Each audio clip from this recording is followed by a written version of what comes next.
Hello dear friend, इस video में हम क्वेश्चन डिस्कस करेंगे सीयूईटी के, जो कि फिजिक्स सॉल्यूशन है और 26 अगस्त 2022 को कंडक्ट करवाया गया था by NTA and this is part 1। Question number 1 से 10 डिस्कस करते हैं।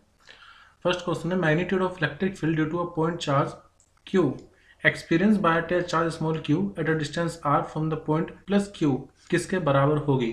तो पहले मैं आपको कंसेप्ट सिखा देता हूँ। जैसे मान लीजिए कोई चार्ज क्यू है, तो इस चार्ज के आसपास में इसकी इलेक्ट्रिक फील्ड बन जाती है। अब किसी आर सेपरेशन पर जब आप इसका मैग्नीट्यूड देखोगे, आर सेपरेशन पर, तो जो मैग्नीट्यूड होता है इलेक्ट्रिक फील्ड का वो होता है के, इसका चार्ज के क्यू अपॉन में आर स्क्वायर। ठीक है, मान लो कोई पी पॉइंट पर है तो उसकी इलेक्ट्रिक फील्ड पी पॉइंट पर कितनी होगी, के क्यू अपॉन आर स्क्वायर। या फिर अगर मान लीजिए कोई दूसरा चार्ज क्यू रखा हुआ है, तो इन दोनों के बीच में जो फोर्स लगेगी, कोलम्बियन फोर्स, वो किसके इक्वल होगी, वो होगी के का मतलब 1/4 पाई एप्सिलॉन नॉट के Q1 यानी कि Q इंटू क्यू अपॉन में R का स्क्वायर। एक तो इलेक्ट्रिक फील्ड का फॉर्मूला ये हो गया के क्यू अपॉन आर स्क्वायर। ये किसकी इलेक्ट्रिक फील्ड है, जिसका हमने चार्ज लिया हुआ है यहाँ पर, यानी कि कैपिटल Q का। दूसरा, इसकी इलेक्ट्रिक फील्ड का एक ये भी फॉर्मूला होगा क्या, कि force experience by this unit charge, यानी कि F अपॉन क्यू, फोर्स पर यूनिट टेस्ट चार्ज। तो ई वेक्टर किसके बराबर हो जाएगा, F अपॉन क्यू के। अब इस क्यू को आप अगर यहाँ पर लाओगे तो वही फॉर्मूला बन जाएगा जो मैंने आपको पहले बताया था, के क्यू अपॉन में आर स्क्वायर। तो अगर आप डिस्टेंस के रिस्पेक्ट में देखोगे तो electric field due two point charge का फॉर्मूला होगा के क्यू अपॉन में आर स्क्वायर।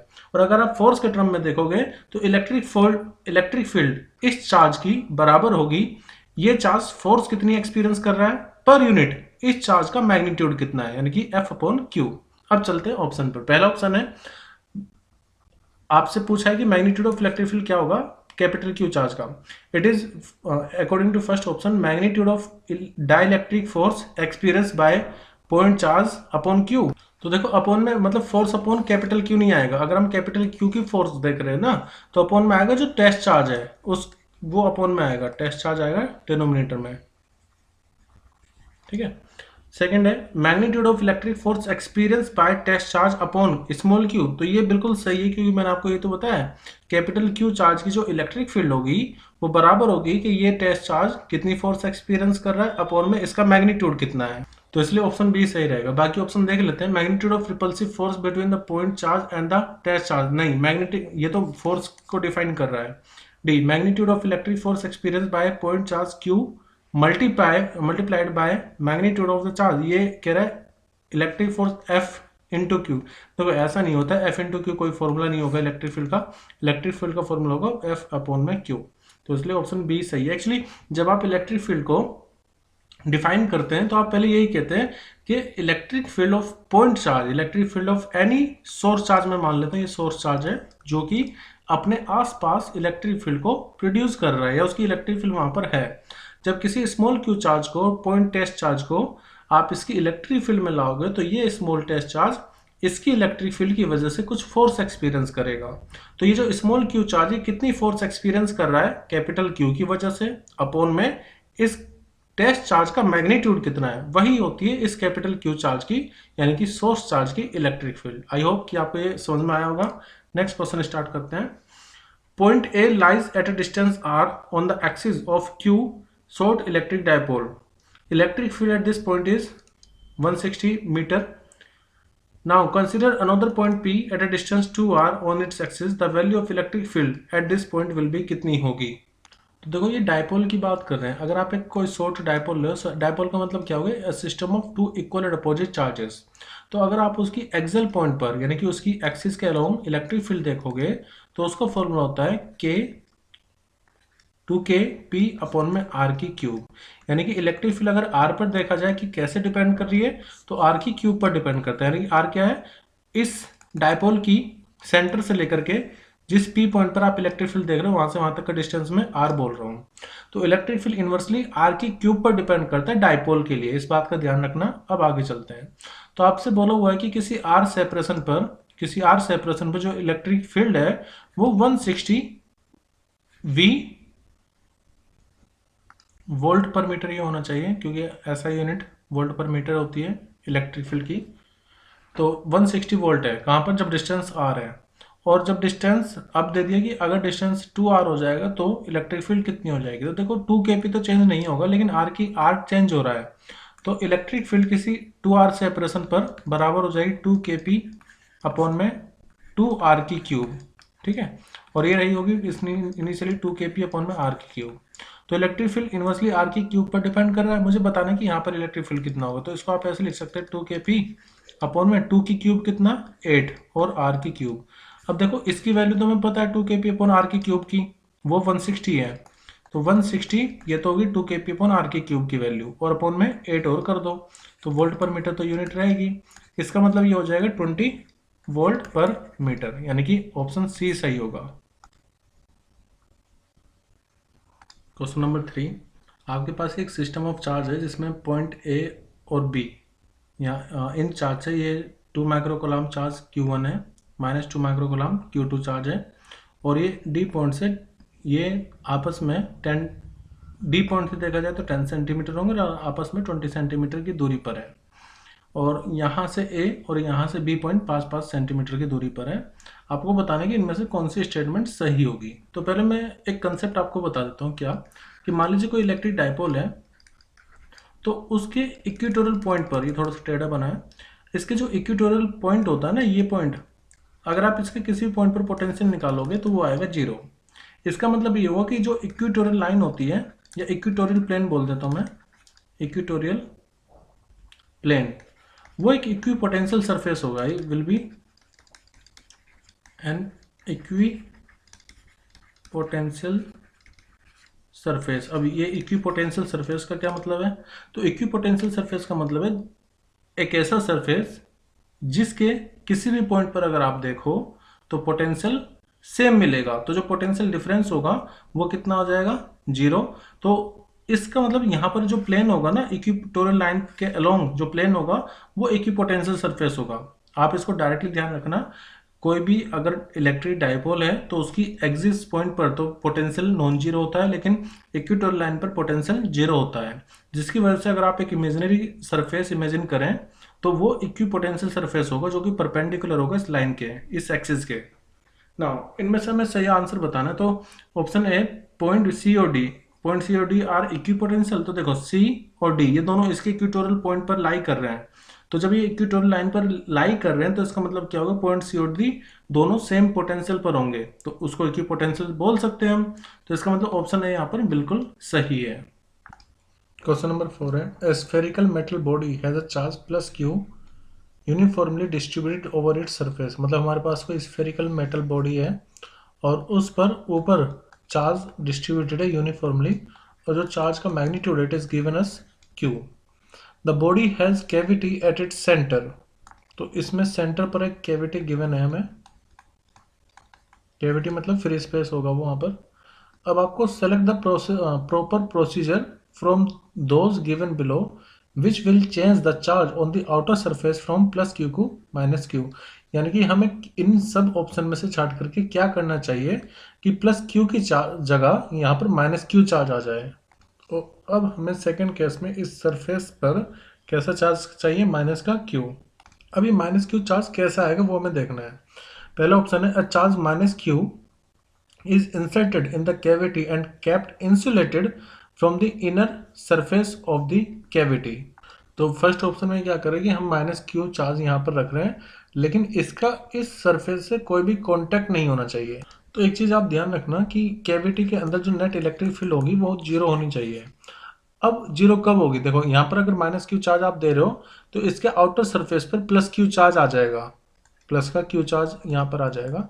क्यों? ताकि electric field net inside the cavity 0 रहे। तो यहाँ पर कितना चार्ज आ जाएगा, प्लस का क्यू, 2Q सॉरी। दूसरा, अगर मान लीजिए कोई स्फेरिकल सेल है तो उसके अंदर भी नेट इलेक्ट्रिक फील्ड कितनी होनी चाहिए, 0। तो अगर इसके आउटर सरफेस पर ये प्लस 2Q चार्ज आ गया तो इसके यहाँ पर जो सरफेस होगा उस पर चार्ज आ जाना चाहिए कैसा, माइनस के 2Q। अब माइनस 2Q चार्ज ये, और पहले इस पर चार्ज कितना था, प्लस Q। तो माइनस 2Q और प्लस Q कितना बचेगा, माइनस के Q, जो हमें चाहिए था। तो इसका मतलब ये ऑप्शन हमारा सही इसलिए होगा क्योंकि माइनस 2Q चार्ज देने पर इनसाइड द कैविटी यहाँ पर माइनस 2Q चार्ज आ जाएगा। Minus 2Q initial plus Q charge से मिलकर के नेट चार्ज हमारे पास कितना बचेगा, माइनस के Q। तो हमारा यही आंसर सही होगा, और हम इसको इंसुलेटेड रखेंगे क्योंकि अगर इन दोनों का आपने कॉन्टेक्ट कर दिया तो नेट चार्ज फिर से 0 हो जाएगा। तो बी ऑप्शन पढ़ लेते हैं वैसे। A charge -2q is brought closer to the body externally and kept at small distance away from it. कि ये कह रहा है कि आप -2q चार्ज को यहाँ पर लाओ तो तब जा करके यहाँ पर नेगेटिव चार्ज आ जाएगा। देखो ऐसा नहीं होगा, इनसाइड नेट कैविटी के अंदर और कैविटी के जो बाहर का स्पेस है, लेकिन इसके अंदर का स्फेरिक मेटलिक स्फेरिक बॉडी के अंदर का वो चार्ज नेट जीरो होना चाहिए। तो ये प्रोसेस सही नहीं होगा। और दूसरा इसमें यह भी दिक्कत होगी कि जैसे आप चार्ज को यहाँ पर इस तरफ ला रहे हो, -2q चार्ज, पहले चार्ज +q था, तो ये सिर्फ इधर वाले चार्ज को तो अट्रैक्ट कर लेगा, लेकिन इसमें मेटल में अगर मान लीजिए कोई नेगेटिव चार्ज होगा तो वो उससे रिपेल करेगा। तो ये प्रोसेस सही नहीं है। सी है, another metal sphere having charge -2q distributed on its surface is kept in contact. Again उसमें भी यही दिक्कत आएगी, एक तरफ का इंड्यूस हो जाएगा, दूसरी तरफ उसके अपोजिट चार्ज चले जाएगा। तो ये स्टेटमेंट सही नहीं है। A metal body having charge -q is inserted cavity and kept touching। देखो टच करने से क्या होगा, नेट चार्ज जीरो हो जाएगा, तो उसका भी कोई फर्क पड़ेगा नहीं। तो इसलिए ऑप्शन ए हमारा सही रहेगा। Next fifth, a 300 microfarad capacitor is charge by 90 volt once it is charge battery is removed. मतलब हमने एक चार्ज को एक कैपेसिटर को 90 वोल्ट से चार्ज कर लिया है और इसकी वैल्यू हमें दे रखी है 300 microfarad. Now another uncharged capacitor of capacitance 600 microfarad is connected across it। और कैसे कर रहे हैं, पैरेलल में कनेक्ट कर रहे हैं। तो इसके साथ हमने एक और कैपेसिटेंस कनेक्ट कर दिया, लेकिन वो कैसा अनचार्ज है और इसकी वैल्यू कितनी है 600 माइक्रोफेराड। आपको बताना जो कॉमन पोटेंशियल होगा यानी कि V होगा वो कितना हो जाएगा। तो देखो एक डायरेक्ट फॉर्मूला होता है कॉमन पोटेंशियल निकालने का। जैसे जब भी दो कैपेसिटर को आप इस तरह से पैरेलल में कनेक्ट कर रहे हैं तो कॉमन फॉर्मूला होगा C1V1 प्लस के C2V2 अपॉन में C1 प्लस C2। तो C1V1 मतलब इसका कैपेसिटेंस ले लेते हैं, वो है 300 इंटू में इसकी 10 की पावर -6 से मल्टीप्लाई कर देते हैं इंटू में 90 प्लस C2 कितना है 600 माइक्रोफेराड को -6 मल्टीप्लाई करो और इसका पोटेंशियल क्योंकि अनचार्ज है ना तो पोटेंशियल जीरो अपॉन में C1 प्लस C2। तो C1 प्लस C2 मतलब 300 प्लस 600 कितना आ जाएगा 900। तो 900 इंटू 10 की पावर -6 करना पड़ेगा। 10 की पावर -6 आप कॉमन लोगे तो वो तो हट ही जाएगा सबसे। तो इनको सोल्व करने पर नेट पोटेंशियल हमारा आएगा 30 वोल्ट, यानी कि ऑप्शन ए सही होगा। क्वेश्चन नंबर 6, यहाँ पर आपको दो स्टेटमेंट 1 और स्टेटमेंट 2 गिवन है। आपको बताना है कौन सी स्टेटमेंट सही है कौन सी गलत है। पहला है electric potential at every point inside a uniformly charges conducting sphere is equal to that on its surface. कहने का मतलब ये कि मान लीजिए आपके पास कोई स्फीयर है, ठीक है, और ये यूनिफॉर्मली चार्ज है, कंडक्टिंग स्फीयर है, पॉजिटिव मतलब कोई भी चार्ज आप ले सकते हैं, लेट इस पे पॉजिटिव चार्ज मैं कंसीडर कर रहा हूँ। तो अगर इसके इनसाइड पॉइंट पर आप पोटेंशियल देखोगे तो आप इलेक्ट्रिक फील्ड से पता कर सकते हो। देखो इनसाइड इलेक्ट्रिक फील्ड होती है, इसके अंदर जीरो इलेक्ट्रिक फील्ड होता है -dV/dr। जब किसी चीज़ का डिफ्रेंसिएशन जीरो आ जाए तो इसका मतलब वो चीज़ रहेगी कांस्टेंट, जैसे यहाँ पर पोटेंशियल होगा।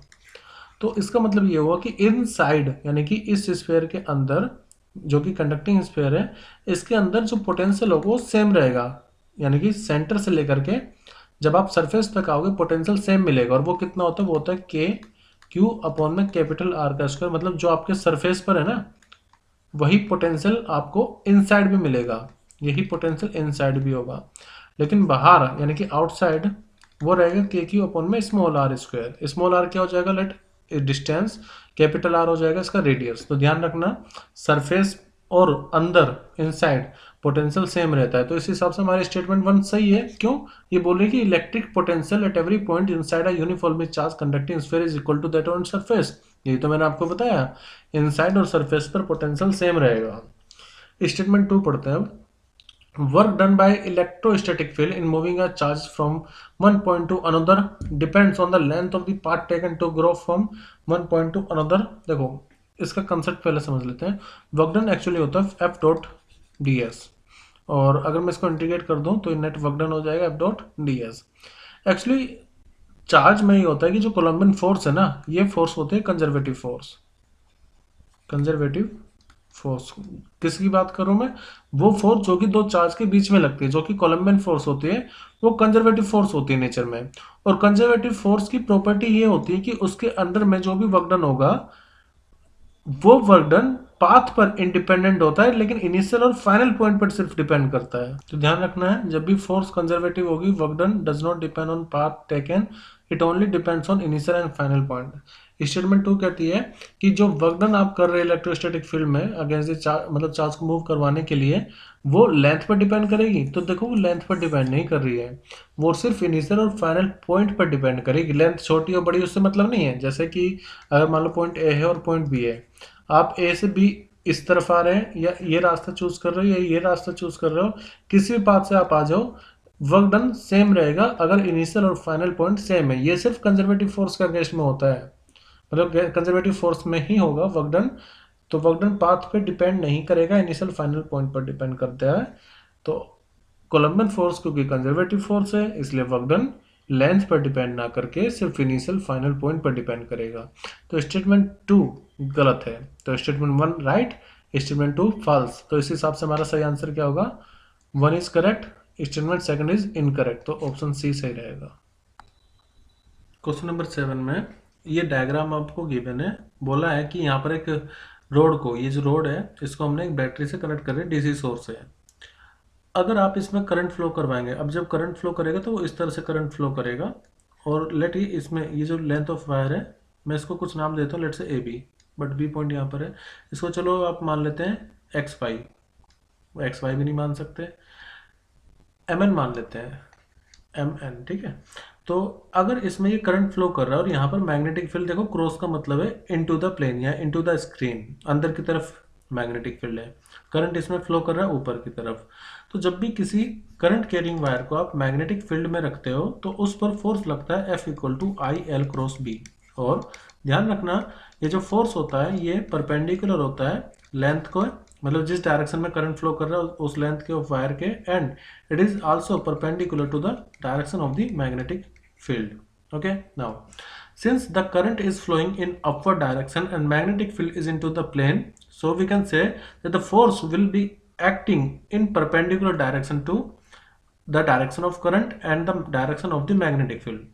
अब इस हिसाब से हम ये भी कह सकते हैं कि जो फोर्स इस पर लगेगा, आप या तो वेक्टर का इस्तेमाल कर सकते हो, क्रॉस प्रोडक्ट का इस्तेमाल कर सकते हो, या फ्लेमिंग के लेफ्ट हैंड रूल का इस्तेमाल आप कर सकते हैं इसमें डायरेक्शन ऑफ फोर्स निकालने के लिए। फिलहाल इसमें अगर आप वेक्टर रूल का इस्तेमाल करो तो अपनी सारी फिंगर को ले जाओ करंट की डायरेक्शन में, और फिर उसको राइट हैंड की सारी फिंगर को आप ले जाओ करंट की डायरेक्शन में ऊपर की तरफ, और उसको नीचे इनटू द स्क्रीन मोड़ दो, तो आप देखेंगे आपका थंब इस तरफ आएगा। जब थंब आपका इस तरफ आ रहा है, ये मैंने फ्लेमिंग लेफ्ट हैंड रूल नहीं अप्लाई कर रहा हूँ, मैं कर रहा हूँ वेक्टर मेथड इस्तेमाल। तो उससे फिंगर जो होगा, मतलब थंब जो होगा वो इस तरफ आएगा। इसका मतलब इस वाले वायर में, एम एन वायर में फोर्स इस तरफ लगेगी। जब फोर्स इस तरफ लगेगी तो इसका मतलब ये होगा कि वाई से एक्स की तरफ मूव करेगा। ठीक है, अब ऑप्शन पे चलते हैं। पहला है द रोड विल, देखो फोर्स लगे तो स्टेशनरी तो नहीं रहेगा, ऑसिलेट करने का कोई ऐसा नहीं है कि करंट की डायरेक्शन हम चेंज नहीं कर रहे हैं। अब ये इसमें कहा है कि y से x से y मूव करेगा, और इसमें कहा है the rod will move along the rails from the direction from y to x। तो मैंने आपको क्या बताया, जब फोर्स इस तरफ लग रही है यानी कि y से x की तरफ लग रही है, तो जो रोड होगी वो y से x की तरफ मूव करेगी, इसलिए ऑप्शन डी हमारा सही होगा। Question number 8, magnetic flux through any close surface around the magnetic pole is always zero. इसका क्या मतलब है, देखो आपने गोज लॉ इन मैग्नेटिज्म पढ़ा होगा, जो मैग्नेटिक फ्लक्स होता है through any close surface B dot D S, it is always equal to zero.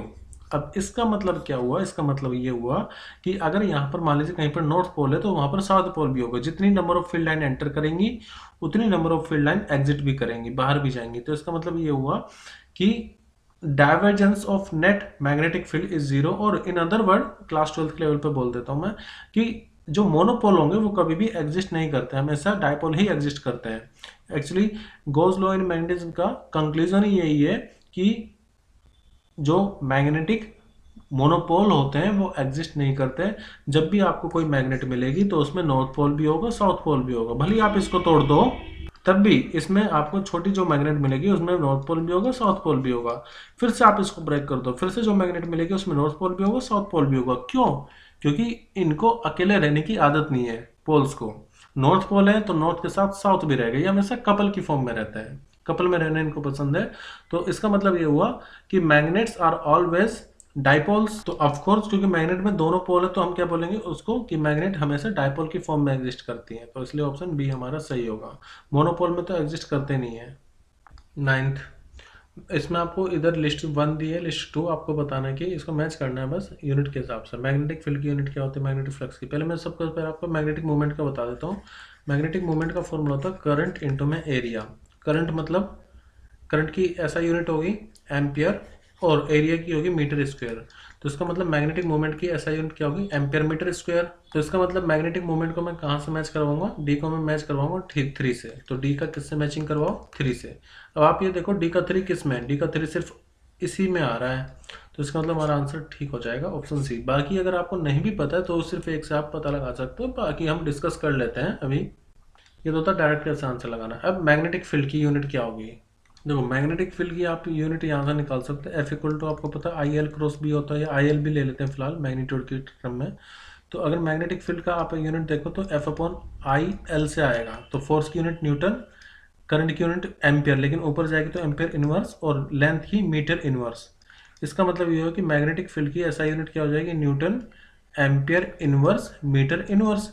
इसका मतलब ये आएगा ए का 2 से, तो ए का 2 से मैच करवाएंगे। आप देखो ए का 2 है यहाँ पर। फिर मैग्नेटिक फ्लक्स यानी कि 5 वो होता है बी डॉट ए, यानी कि मैग्नेटिक फील्ड इनटू में एरिया। अभी हमने मैग्नेटिक फील्ड की निकाली कितनी थी, newton metre inverse ampere inverse into में मीटर स्क्वायर कर दो। तो इसका मतलब फ्लक्स की यूनिट यहाँ से अगर आप निकालो न्यूटन मीटर, क्योंकि 2 - 1 2 1 बचेगी और ए का स्क्वायर, तो फ्लक्स का आ जाएगा, मैग्नेटिक फ्लक्स का आएगा न्यूटन मीटर एम्पियर का स्क्वायर। एक मिनट, यहाँ पर ये ए का स्क्वायर नहीं होगा, सिर्फ ए होगा। तो इसका मतलब ये हुआ बी का हम मैच करवाएंगे 4 से। और सी मैग्नेटिक परमेबिलिटी। तो मैग्नेटिक परमेबिलिटी का अगर आपको पता तो ये फॉर्मूला अप्लाई कर लो, mu naught I1 I2 upon में 2 पाई सेपरेशन बिटवीन 2 वायर। 2 वायर के बीच में मैग्नेटिक फोर्स का फॉर्मूला ये होता है। अब देखो म्यू नॉट का निकालना, तो फोर्स की न्यूटन हो गई, यहाँ पर म्यू नॉट की तो निकालनी है मैं ऐसा यूनिट। आई इंटू आई मतलब एम्पियर का स्क्वायर कर दो, और डी मतलब मीटर डिस्टेंस, तो इसकी आ जाएगी न्यूटन मीटर और ए की पावर -2, ये किसकी आएगी, म्यू नॉट की। एक्चुअली फोर्स पर यूनिट लेंथ होता है, तो एल मतलब 1 मीटर हो रहेगा, यहाँ पर मीटर से मीटर कैंसिल कर देते हैं, तो न्यूटन पर एम्पियर स्क्वायर आएगा। तो म्यू नॉट का हम ये आ जाएगा एन ए की पावर -2, यानी कि न्यूटन पर एम्पियर का स्क्वायर। ध्यान रखना ये मैग्नेटिक फोर्स पर यूनिट लेंथ, यानी कि जब 2 वायर हैं तो उन पर जो फोर्स लगेगी पर यूनिट लेंथ, उसका formula mu naught I1 I2 upon 2 पाई डी। क्वेश्चन नंबर 10 है, कोई charge particle helical path cover कर रहा है मैग्नेटिक फील्ड में, यूनिफॉर्म मैग्नेटिक फील्ड में, तो इनमें से कौन सी स्टेटमेंट सही होगी। पहले मैं आपको कॉन्सेप्ट से बता देता हूँ। जैसे मान लीजिए हम मैग्नेटिक फील्ड ले रहे हैं इस डायरेक्शन में बी, और चार्ज पार्टिकल एंटर कर रहा है यहाँ से। अब इस चार्ज पार्टिकल की 2 वेलोसिटी होंगी, एक तो इस तरफ जो कि मैग्नेटिक फील्ड के पैरेलल डायरेक्शन में होगी, जिसको मैं लिखूंगा v parallel and it is v cos theta, let angle theta है। और एक वेलोसिटी होगी इसके परपेंडिकुलर डायरेक्शन में v sin थीटा। अब जो परपेंडिकुलर वाली वेलोसिटी है उसकी वजह से तो सर्कुलर पाथ कवर होगा। हमेशा जो पार्टिकल मैग्नेटिक फील्ड में एंटर करे अगर परपेंडिकुलरली, तो उसकी वजह से सर्कल होता है। तो ये जो परपेंडिकुलर वेलोसिटी है इसकी वजह से सर्कुलर पाथ कवर करेगा। लेकिन इस पर एक और वेलोसिटी है v cos थीटा, और ये मैग्नेटिक फील्ड के अलोंग है, तो इसका मतलब इसके अलोंग जो फोर्स होगी ना, मतलब देखो फोर्स का फॉर्मूला होता है चार्ज पर q v क्रॉस b या v b sin थीटा।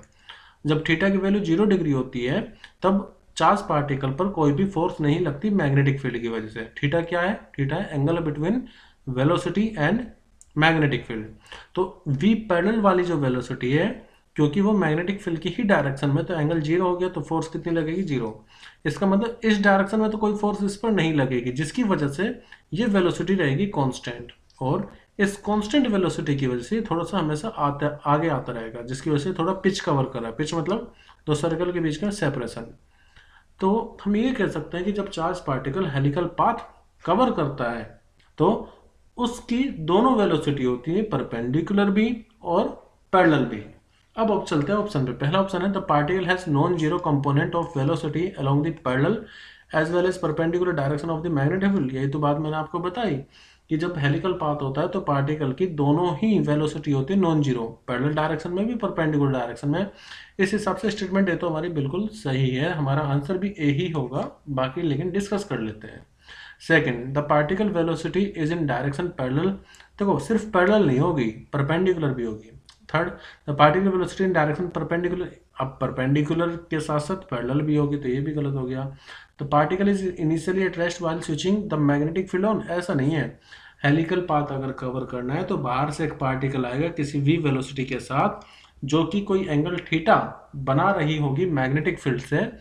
फिर उस वेलोसिटी के दो कंपोनेंट होंगे, उन दोनों कंपोनेंट की वजह से परपेंडिकुलर वाली वेलोसिटी की वजह से सर्कुलर पाथ कवर किया जाएगा, पैरेलल वाली वेलोसिटी की वजह से इस डायरेक्शन में आगे की तरफ कांस्टेंट वेलोसिटी से मूव कर जाएगा, जिसकी वजह से रिजल्टेंट पाथ हमें मिलेगा हेलिकल पाथ। सो इस तरह से हम कह सकते हैं कि ऑप्शन 1 हमारा सही होगा। मैं आशा करता हूँ कि जितने भी क्वेश्चन हमने इस पार्ट में डिस्कस किए हैं वो सब आपको क्लियर हुए होंगे। अगर फिर भी कोई डाउट है तो आप मुझे कमेंट करके अपना डाउट पूछ सकते हैं, और अगर आपको सब कुछ समझ में आ गया है, सब कुछ क्लियर है और कुछ नया सीखा है तो लाइक करके मुझे ज़रूर बताएं। Thank you everyone, bye and take care.